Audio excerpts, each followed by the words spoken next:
Guys, welcome back to my channel Abhiksha. Hope you all are doing great. So आज मैं आप लोगों के साथ Q&A पार्ट 1 शेयर करने वाली हूँ। यूजुअली क्या होता है कि Q&A मैं बहुत ज़्यादा नहीं करती हूँ, बट हाँ लास्ट टाइम जब किया था तो आप लोगों ने बहुत पसंद किया था। Q&A करने का मेरा सिर्फ और सिर्फ एक मकसद होता है कि मैं चाहती हूँ कि आप लोग मुझे थोड़ा और जानो, क्योंकि क्या होता है कि मैं बहुत पर्सनल चीज़ें शेयर नहीं करती हूँ। बट Q&A में कई बार ऐसा होता है कि कुछ सवाल आप पूछते हो, मैं उसको मना नहीं कर पाती, आई मीन बता देती हूँ। और वैसे भी जो लोग नए चैनल से जुड़ते रहते हैं उनको मेरे बारे में सारी चीज़ें पता होनी चाहिए, बिकॉज आई रियली वांट कि मेरे जो सब्सक्राइबर हैं वो मुझे जितना मैं शेयर करती हूँ उतना तो वो एटलीस्ट मुझे जाने हैं। तो शुरू करते हैं, ज़्यादा बातें नहीं करते हैं, लेट्स गेट स्टार्टेड।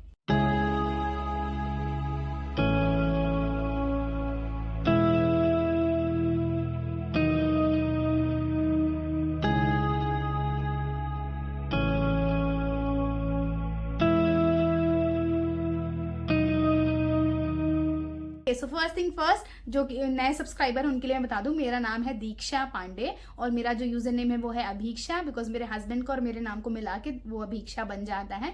ऑल्सो मैं कानपुर से हूँ और इन्फ्लुएंसर हूँ, इंस्टाग्राम पे काफ़ी ज़्यादा एक्टिव हूँ, यूट्यूब पे भी काफ़ी ज़्यादा एक्टिव हूँ। एंड मैं बहुत ज़्यादा चीज़ें शेयर नहीं करती, बट हाँ बहुत कुछ भी शेयर भी करती हूँ। तो बस लाइफस्टाइल ब्लॉग्स देखने के लिए, अच्छे अच्छे ब्यूटी कंटेंट देखने के लिए आप मुझे फॉलो कर सकते हैं। तो आज हम करने वाले हैं Q&A।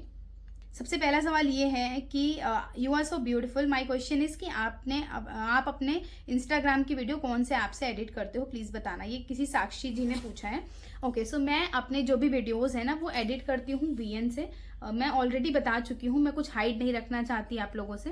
देखो एक सेकेंड, ये VN करके ऐप है, इसी से मैं सारे वीडियोस अपने एडिट करती हूँ। बहुत इजी प्रोसेस होता है VN में। मेरे बहुत सारे वीडियोस अभी एडिट पड़े हुए भी हैं इसमें, तो बहुत ही इजी प्रोसेस है और मुझे लगता है सबसे अच्छा ऐप है, क्योंकि इसमें ना ज़्यादा बहुत ही ट्रिक नहीं है कुछ भी एडिट करने के लिए। इसके अलावा फिल्मोरा से भी एडिट करती हूँ कई बार। काइन मास्टर में यूज़ करती थी लगभग 1 साल पहले, 2 साल पहले, 2 साल हो गए मैंने काइन मास्टर यूज़ नहीं किया। तो मैं ज़्यादातर VN ही एडिट करती हूँ एंड सजेस्ट करूँगी आप लोग भी VN से एडिट कर सकते हो, बहुत अच्छा होता है। ओके, नेक्स्ट क्वेश्चन ये है, how do you maintain your weight. भाई ये वेट वाला तो सवाल मेरे पास बहुत ज़्यादा आता है। मैं सच बताऊँ, मेरा वेट मेंटेन करने का सिर्फ एक ही तरीका है कि मेरी जो डाइट है बहुत ही बेसिक है, मतलब मैं बहुत ज़्यादा नहीं खाती हूँ, ठीक है। मेरी डाइट ही बहुत कम है और इसी वजह से मेरी बॉडी जो है वो ऐसे ही मेंटेन है। ऑल्सो मैंने काफ़ी योगा वगैरह और एक्सरसाइज वगैरह की है, जिसकी वजह से मेरी बॉडी ऐसी बन गई है कि कोशिश करती हूँ बाहर का कम खाऊं। बाहर का मुझे पसंद है लेकिन बहुत कम खाती हूँ, बहुत ही कम खाती हूँ। ज़्यादा थोड़ा सा ना हेल्प हो जाती है। बाकी ऐसा नहीं है कि मैं कोई डाइट प्लान अपना लेके चलती हूँ, नहीं, मैं वो चीज़ें खाती हूँ जो ईजिली अवेलेबल होती है, that's it. Okay, next question है, शादी के लिए करेक्ट एज या टाइम क्या होगा। देखो, शादी के लिए ना कोई भी एज करेक्ट नहीं होती, बट ऐसा लोग कहते हैं। बट मैं ये कहूंगी कि एटलीस्ट आप 20 तो क्रॉस कर जाओ, उसके बाद शादी करो। पहले के टाइम में देखो, मम्मी लोगों का जो टाइम था उसमें वो लोग की शादी काफ़ी जल्दी हो जाती थी, जो कि अच्छी चीज़ थी। और कहते हैं कि जितनी जल्दी शादी हो जाती है उतना ईजी होता है आपके लिए एडजस्ट करना, बिकॉज आप काफ़ी नए नए से रहते हो और काफ़ी ज़्यादा मेच्योर होने के बाद एडजस्टमेंट में दिक्कत आती है। बट ये डिपेंड करता है टोटली जिसकी शादी हो रही है, क्योंकि कई बार क्या होता है कि किसी की बहुत एज में भी शादी होती है बट फिर भी वो काफ़ी ईजिली सारी चीज़ें एक्सेप्ट कर लेते हैं, उसमें ढल जाते हैं। बट कई बार क्या होता है, किसी की बहुत कम एज में होती है, तो कम एज में थोड़ा सा बचपना होता है, लड़प्पन होता है, तो उन चीज़ों से भी कई बार चीज़ें नहीं सही रहती। तो डिपेंड करता है कि जिसकी आप शादी कर रहे हैं उसकी मेंटल स्टेट क्या है, उसकी फिजिकल स्टेट क्या है। अगर आपको लगता है कि फिजिकली और मेंटली आप स्ट्रॉन्ग इनफ हो शादी करने के लिए, करेक्ट एज यार डिफाइन नहीं है, बट हाँ फिर भी 20 के बाद ही करनी चाहिए, क्योंकि आपकी जो बॉडी है ना फिजिकली भी स्ट्रांग होनी चाहिए। बेबी प्लान कब तक कीजिएगा दी, आपको काफ़ी टाइम हो गया, सब कुछ टाइम के अकॉर्डिंग ही अच्छा लगता है। और इस पे ना मेरे बहुत सारे फॉलोअर्स ने ना बहुत सारा जवाब भी दिया है कि आपको कैसे पता वो प्लान कर रहे हैं कि नहीं कर रहे हैं। बताऊं, देखो यार, टाइम के अकॉर्डिंग सब कुछ अच्छा लगता है, ठीक है, मैं ये नहीं कह रही हूँ नहीं अच्छा लगता है, बट सबका अपना अपना प्रोसेस होता है। हर इंसान की अपनी पर्सनल लाइफ होती है, किसी की लाइफ में कोई चीज़ बहुत जल्दी होती है, किसी की लाइफ में कोई चीज़ बहुत देर से होती है। जैसे एक एग्जाम्पल देती हूँ, जैसे मेरी शादी बहुत ही जल्दी एज में हो गई। अभी भी बहुत सारे ऐसे लोग होंगे जो मेरी एज के होंगे जिनकी शादी ही नहीं हुई होगी, तो आप उनको नहीं बोल सकते ना कि आप बेबी प्लान क्यों नहीं कर रहे हो, क्योंकि उनकी शादी ही नहीं हुई, तो आप उनको प्रेशर नहीं बना सकते। सेम वे में मेरी शादी हो गई है दैट डजंट मीन कि आप प्रेशर उस चीज़ के लिए बनाओ कि हाँ ये चीज़ क्यों नहीं हो रही, क्यों नहीं हो रही है। जब होगी तो पता चलेगी। देखो ऐसा नहीं कि कोई बहुत राज की बात है कि मैं छुपा के रखूंगी, नहीं, ऑब्वियसली खुशी की बात होगी जब भी जो चीज़ें होंगी। लेकिन मुझे ऐसा लगता है कि जब जो चीज़ें भगवान ने लिखी हैं वो चीज़ें तभी होती, हर चीज़ का अपना समय होता है। ज़्यादा किसी चीज़ के पीछे हाथ पैर मारने से अगर चीज़ें हो जाती, और वैसे भी अगर हमारे अकॉर्डिंग चीज़ें होती तो शायद मैं अपने जीवन में बहुत सारी चीज़ें बदल देती। बहुत सारी चीज़ें पिछले कुछ समय में ऐसी हुई हैं जो कि कंट्रोल में नहीं थी। अगर इतना मेरा बस चलता और इतनी मेरी प्लानिंग काम करती तो शायद वो चीज़ें अच्छी होती। तो इट्स बेटर कि आप लोग ये चीज़ अंडरस्टैंड करो। और वो कहते हैं ना कि यार ये औरतें ही ज़्यादा सवाल पूछती हैं ये, तो देखो आप एक एज अ लेडी आपको भी ये चीज़ें पता है कि ये सवाल कितने अजीब से लगते हैं और कितने ज़्यादा ऑफेंड करते हैं सामने वाले को। सो प्लीज़ थोड़ा सा मतलब आप क्वेश्चन पूछने से पहले सोचिए। और आप पूछ रहे हो बेबी प्लानिंग कब करो, दैट्स गुड, बट आप ये पूछ रहे हो कि हर चीज़ समय से अच्छी लगती है और आपको कर लेना चाहिए, तो वो थोड़ी सी ऑकवर्ड है, ठीक है। नेक्स्ट क्वेश्चन है, आप अपने ब्लाउज और सूट कहाँ से सिलवाते हो, प्लीज़ एड्रेस दे दो और नंबर उनका। हम कल्याणपुर में रहते हैं। शिल्पा द्विवेदी। शिल्पा जी, मैं मेरे जो ब्लाउज और सूट है ना, मेरे काफ़ी ब्लाउज जो होते हैं वो मेरी कॉलोनी में ही एक आंटी हैं वो सिलती हैं। और मेरे जो बहुत ही ज़्यादा डिज़ाइनर वन ब्लाउज होते हैं वो गोविंद नगर में आदित्य करके एक शॉप है गोविंद नगर में, हाँ गोविंद नगर में, उनकी शॉप के हैं। बाकी आपको अगर नंबर चाहिए तो आप मुझे पर्सनली DM भी कर सकते हैं, या मैं कोशिश करूँगी उनका नंबर मैं डिस्क्रिप्शन में दे दूँ, ठीक है। You are the very smart lady, just because आप हमेशा सबको लेकर चलती हो, वही करती हो, सबको अच्छा लगता है, दिखावे में आप नहीं जाती, दैट कि मैं सारी चीज़ें लेके चलती हूँ। बट क्या होता है ना, जब आप सारी चीज़ें लेके चलते हो और जब आप ज़्यादा किसी चक्कर में नहीं पड़ते हो तो कहीं ना कहीं आप इस ये जो रेस होती है ना यूट्यूब की और इंस्टाग्राम की, इसमें पीछे रह जाते हो। बट आई एम हैप्पी कि मैं यहाँ पर पीछे हूँ, लेकिन ठीक है, मैं अपनी पर्सनल लाइफ में बहुत आगे हूँ। एंड मुझे ऐसा लगता है ये तो आप ही लोग खैर मुझे बताते हो, मुझे ऐसा लगता है कि मैंने बहुत अच्छे से अपनी पर्सनल और प्रोफेशनल लाइफ को मेंटेन करके रखा है। एंड बस आप लोग अपना आशीर्वाद बनाए रखो। मैं हमेशा यही कहती हूँ कि जो मुझे लगता है आप लोगों को बताना चाहिए वो मैं बताऊंगी, जो मुझे लगता है नहीं बताना चाहिए वो मैं नहीं बता पाऊंगी, उसके लिए आई एम रियली सॉरी पहले से ही। बट हाँ, मुझे ऐसा लगता है कि आप लोग भी अपनी स्ट्रेस भरी जिंदगी से थोड़ा समय निकाल के यार एंजॉय करने के लिए, थोड़ा खुश होने के लिए आते हो, यूट्यूब चलाते हो, समय निकालते हो, तो मुझे लगता है कि उसमें आपको अच्छी चीज़ें ही डिलीवर हो, ऐसी चीज़ें ना हो जो आप अपने अगल बगल भी देखते हो, तो सिर्फ पॉजिटिविटी ही आपको मिलेगी। नेक्स्ट क्वेश्चन बड़ा शानदार है, प्रिया आकाश यादव का। आपको कौन सा यूट्यूबर पसंद है, सच सच बताना। ये सबसे ज़्यादा मुश्किल है, बिकॉज मेरी पसंद ना बहुत ही अलग है। मतलब मुझे यूट्यूबर की बात करें, मुझे कौन सा यूट्यूबर पसंद है, इंस्टाग्राम तो मैंने बताया कि मैंने दैट बोहो गर्ल, दैट क्वेरकी मिस, इन लोगों को देखा, मुझे अच्छा लगा।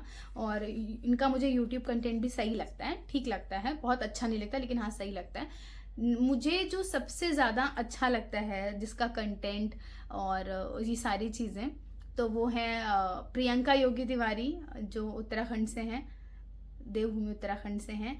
उसके अलावा संभावना सेठ, मुझे इन लोगों के ब्लॉग्स अच्छे लगते हैं। भारती के ब्लॉग्स मुझे अच्छे लगते हैं क्योंकि हंसी आती है देख के। मतलब अच्छे ऐसे ब्लॉग्स मुझे अच्छे लगते हैं जिसको देख के सिर्फ दिल खुश हो, ऐसे नहीं कि जिसके ब्लॉग देख के फिर मेरे दिमाग में भी नेगेटिविटी आए, 10 तरीके के सवाल आए, वो सब देखना नहीं पसंद है। मुझे लगता है मैं अपने परिवार पे ध्यान दे लूँ ज़्यादा अच्छा है, मैं दूसरे के परिवार में क्यों इतना ध्यान दूँ। तो मेरे लिए मेरा परिवार प्राथमिकता है मेरी, और बस मैं फन के लिए, खुशी के लिए ये सारे ब्लॉग्स देखती हूँ इनके, वो भी जब अवेलेबल होता है। मतलब जब मैं चाय पीती रहती हूँ, टाइम रहता है तो हम लोग देख लेते हैं, वरना हमारे घर में सब बहुत बिजी रहते हैं, किसी के पास इतना टाइम ही नहीं है कि हम बैठ के व्लॉग या टीवी या कुछ ऐसे देखें। नेक्स्ट क्वेश्चन एक है, इनका मैं प्लीज़ पढ़ दे रही हूँ बिकॉज इन्होंने बहुत सारा प्लीज़ लिखा है। मैंने हमेशा मैसेज किया, आपने मेरा कमेंट नहीं लिया है। दिया, आप मेकअप कहाँ से परचेज करती हो और सबसे अफोर्डेबल मेकअप बता दीजिएगा प्लीज़, जो हर कोई यूज़ कर सकता है।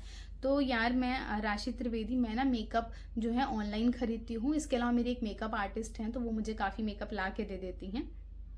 किसी मेकअप आर्टिस्ट के थ्रू मेकअप लेने से ज़्यादा अच्छा इसलिए होता है क्योंकि वो आपकी स्किन को अच्छे से समझ जाते हैं और उसके अकॉर्डिंग आपको मेकअप सजेस्ट करते हैं। और अफोर्डेबल मेकअप यार स्विस ब्यूटी का ले सकते हो, मार्स वगैरह, ये सब प्रोडक्ट्स अच्छे हैं। देखो हाई एंड प्रोडक्ट नहीं है लेकिन अच्छे हैं, अगर बजट में स्टार्ट करना है तो बहुत अच्छे हैं। नेक्स्ट है, I love your style always, please tell me कि अपने वेट को कंट्रोल में कैसे रखा है, आफ्टर डिलीवरी वेट लॉस कैसे करें, स्पेशली कमर और टमी से अर्निंग करनी है तो शुरू कैसे करें। पहली चीज़ कि वेट को कंट्रोल में कैसा रख के करें, तो आप बाहर की चीज़ें कम खाओ, कोशिश करो, और 2-3 चीज़ें कट करो अपनी डेली रूटीन से। कट करो मतलब ये नहीं कि एकदम से ख़त्म कर दो, लेकिन हाँ थोड़ा कम यूज़ करो। शुगर, मैदा, चावल, आलू, ये सारी चीज़ें थोड़ी कम खाओ। इसके अलावा डिलीवरी के बाद ये सब कैसे करना है वेट लॉस, तो इसका मुझे बिल्कुल आइडिया नहीं है। जब मेरा समय आएगा तो देखा जाएगा कि मैं कर भी पाती हूँ अपना वेट लॉस कि नहीं, तो उसके बारे में तो मैं कमेंट करूँगी ही नहीं। और अगर यूट्यूब से, इंस्टाग्राम से अर्निंग करनी है तो शुरू कैसे करें। दोनों चीज़ें, यूट्यूब और इंस्टाग्राम एक ऐसी चीज़ है कि ये जितना आपको देता है उससे ज़्यादा आपसे मांगता है। तो जितना ज़्यादा आप इनपुट दोगे, जितनी ज़्यादा चीज़ें आप इसमें करोगे, उतना आपको इनकम होगी। और अर्निंग की शुरुआत जहाँ से होती है, आपको देखो खुद से मेहनत करनी पड़ेगी, आपको अपना कंटेंट लाना पड़ेगा। और उसके लिए आपको ये नहीं डिसाइड करना होगा कि आपको 1 महीने मेहनत करनी है, दूसरे महीने से पेमेंट आएगी। नहीं, कोई भी निश्चित समय नहीं है कि आपको कितने दिन मेहनत करनी है, महीने मेहनत करनी है, साल मेहनत करनी है और तब आपको पैसे मिलने शुरू होंगे। तो अर्निंग की बात करें तो अर्निंग का कोई भरोसा नहीं है, कब होती है कब नहीं होती है। मैं खुद मतलब इतने टाइम से यूट्यूब चला रही हूँ। आई थिंक ये जो मेरी फील्ड, जो और भी लोग आए हैं मेरे साथ के, ये सारे मेरे बाद के हैं। मुझसे पहले तो मुझे नहीं याद है कि कोई यूट्यूबर इनमें से था। तो ये सारे बहुत अच्छा अर्न कर रहे हैं आज अपनी जगह पे, क्योंकि इन्होंने बहुत इनपुट दिया है। तो इतना इनपुट देने के बाद तो आपको रिजल्ट मिलेगा ही मिलेगा। और या फिर मेरी तरह आप एकदम कछुए की चाल चलो, ये भी कर सकते हो आप। लेकिन मेरी तरह चलने में बहुत पेशेंस चाहिए, बिकॉज मेंटली बहुत आपको टॉर्चर होते हो आप, फिजिकली भी आप बहुत अफेक्ट होते हो। बिकॉज जब आप देखते हो कि आपके जो साथ के लोग हैं वो आपसे आगे निकल गए हैं, तो वो प्रेशर भी संभालना मुश्किल होता है। बट अगर आप एक बारी ना थोड़े से रिजिड हो जाओगे कि नहीं ठीक है, जिसको जो करना है करने दो, मैं अपना जैसे चला रही हूँ ऐसे ही चलाऊंगी, तो सारी चीज़ें ईजी हो जाएंगी। सुंदरता का क्या राज है, आप इतना अच्छा मेकअप कैसे कर लेते हो? भाई मेकअप करना मुझे आता ही नहीं था। मेरी शादी हुई तो मुझे खाली इतना आता था कि एक रेड कलर की लिपस्टिक लगा लेके अच्छे से लगा लो। मुझे रेड लिपस्टिक, रेड बिंदी इतना आता था, काजल लाइनर भी थोड़ा आता था। मतलब मेकअप क्या होता है, देखो अगर ये चीज़ें मेकअप है तो हाँ मुझे आता था। बट अगर और चीज़ें आप पूछ रहे हो तो वो मुझे प्रैक्टिस करते करते आया है। जब मैं इस फील्ड में आई तो मैंने चीज़ें एक्सपेरिमेंट करना शुरू किया। मैं सच बताऊँ, मैं अपनी जर्नी का ना पूरा क्रेडिट अपने आप को पहले देती हूँ, इसलिए क्योंकि मैंने हर चीज़ सीखी है यार। मैंने हर चीज़ सीखी है, मैंने हर चीज़ में बहुत समय दिया है। मैंने खुद पहले मेकअप सीखा है, फिर मैंने आप लोगों को मेकअप सिखाया है। तो यार उसको तो मैं क्या ही बताऊँ, बस मेकअप कर लेती हूँ क्योंकि मैंने प्रैक्टिस बहुत की है। सुंदरता का राज तो यार मम्मी है मेरी। मम्मी का तो मैं अपनी 1% भी नहीं हूँ। मम्मी तो मेरी बहुत सुंदर है। आप में इतना टैलेंट कैसे है कपड़ों को मिसमैच करके पहनना? मेनी मोर, आप सभी यूट्यूबर से बहुत अलग हो। I like you, thank you so much यार। जब आप लोग ऐसे कमेंट्स करते हो ना तो मेरा दिल वहीं खुश हो जाता है। मुझे लगता है यार ठीक है, पैसे नहीं कमा रहे ज़्यादा, ठीक है, लेकिन एटलीस्ट आप लोगों का इतना प्यार तो कमाया है। अगर मेरे वीडियो के नीचे ना अगर 100 कॉमेंट होते हैं तो 100 में से 99 पॉजिटिव होते हैं। कभी कोई एक कमेंट जो होता है वो नेगेटिव होता है, वरना कभी ऐसा नहीं होता। तो मुझे ये चीज़ बहुत अच्छी लगती है। एंड ये जो टैलेंट की आप बात करो ना, ये मुझे नहीं पता सीरियसली कि चीज़ें कैसे आई, बट ये चीज़ें मेरे अंदर काफ़ी टाइम पहले से थी। मेरी शादी के भी पहले से थी। मतलब मेरी फैमिली में भी किसी को कुछ पहनना होता तो वो मुझसे पूछते थे इसके साथ क्या पहन सकते हैं, क्या नहीं पहन सकते। तो मेरा दिमाग ना इन चीज़ों में बहुत चलता था कि हाँ इसके साथ ये अच्छा लगेगा, इसके साथ ये अच्छा लगेगा। पता कहाँ से आई, कैसे आई, शायद मेरी मम्मी से आई। मेरी मम्मी का क्योंकि ना ड्रेसिंग सेंस काफ़ी अच्छा रहा है शुरू से। मम्मी को मैंने शुरू से देखा है, काफ़ी अच्छे से मेंटेन रहती हैं वो। और उनकी जो चॉइस होती है साड़ियों की, सूट की, बहुत ही ज़्यादा यूनिक होती है। तो मम्मी को ही देखा है मैंने बचपन से, और तो किसी को ऐसा देखा नहीं। तो मम्मी से ही है सारी इंस्पिरेशन। आप अपने टेरेस पे लगे ग्रास को मेंटेन कैसे करते हैं? सबसे बढ़िया सवाल आज का। क्योंकि जो मेरे टेरेस पे घास लगी थी, ग्रास लगी थी, वो पूरी खराब हो गई, उसमें पूरा पूरा पानी भर गया। एक्चुअली क्या था कि हमारी जो पानी की टंकी होती है वो भी ऊपर ही थी, तो उसका एक जो अलग सा एरिया था, जो आपने देखा होगा मेरे टेरेस स्टोर में, तो वो पूरा ऐसा बॉक्स वाला था, गेट वाला। तो उसमें क्या था कि ग्रास हमने पूरी बिछवाई थी, टंकी के भी चारों तरफ ग्रास बिछवाई थी, तो पानी निकलने की जगह उसको मिली नहीं। और एक बार जब बहुत ही मूसलाधार वर्षा हो रही थी, उस समय पर वो पानी इतना ज़्यादा भर गया, हमारे घुटनों तक पानी भरा था, लिटरली हमारे घुटनों तक, और मेरे बाहर वाले रूम में भी पानी आ गया था। तो वो जिन्होंने लगाई थी ग्रास, उन्होंने बोला था कि ऐसी कोई दिक्कत नहीं होगी। उन्होंने मतलब हमें थोड़ा सा धोखा दिया इस चीज़ में, और वो ग्रास एकदम बेकार निकली, एकदम ही बेकार, और वो पूरी झड़ गई। क्योंकि जब भी पानी भर जाता है ना तो ग्रास जो होती है वो कमज़ोर हो जाती है। दूसरे दिन फिर धूप लगी तो बहुत सारी दिक्कतें हुई। और जिस दिन वो पानी भरा था उस दिन हम लोगों ने लिटरली इसको चाकू से काट काट के पूरी घास को हटाया था और सारा पानी निकाला था, बिकॉज सीलन आ रही थी बहुत ही ज़्यादा। मतलब ये था ना कि ज़्यादा देर पानी रुका रह गया तो फिर सीलन आने लगेगी, बहुत सारी दिक्कतें दिक्कतें हो जाती, तो हमने बस उसको काट के किसी तरह निकाल दिया। और अब जब मैं वीडियो बनाती हूँ तो मैं घास को बस नॉर्मली बिछा लेती हूँ, वीडियो बना लेती हूँ, उसके बाद फिर घास को हटा देती हूँ। ये मैं करती हूँ क्योंकि ग्रास जब भी आप छत पे लगो तो एटलीस्ट उनके निकलने का रास्ता होना चाहिए, पानी निकलने का एक बहुत बड़ा रास्ता होना चाहिए, तभी आपकी ग्रास सक्सेसफुल है, वरना बिल्कुल नहीं है। और बारिश में तो ग्रास में पानी भरता ही भरता है, तो इस चीज़ का बहुत ध्यान रखना। शो में अच्छा लगता है बट मैंने पूरी अपनी छत पे लगवाया था, हमारा काफ़ी ज़्यादा नुकसान हुआ, मतलब काफ़ी पैसे लगे थे उसमें। ओके, सो या दैट्स इट फॉर टुडेज कोई Q&A वीडियो। इसका जो पार्ट 2 है वो नेक्स्ट आ जाएगा, जिस दिन आप ये वीडियो देखोगे उसके दूसरे दिन मैं आपको Q&A का सेकंड पार्ट भी डिलीवर कर दूंगी। और अगर वीडियो अच्छा लगता है तो मेक श्योर इस वीडियो को लाइक करिएगा, चैनल को सब्सक्राइब करिएगा, ज़्यादा से ज़्यादा इस वीडियो को शेयर करिएगा फ्रेंड्स एंड फैमिली के साथ। एंड आपको मेरे Q&A वीडियो कैसे लगते हैं ये भी ज़रूर बताइएगा। और अगर कोई गलती हो गई हो बाय द वे तो उसके लिए I'm रियली सॉरी पहले से ही, ताकि आप लोगों को कोई चीज़ बुरी ना लगे।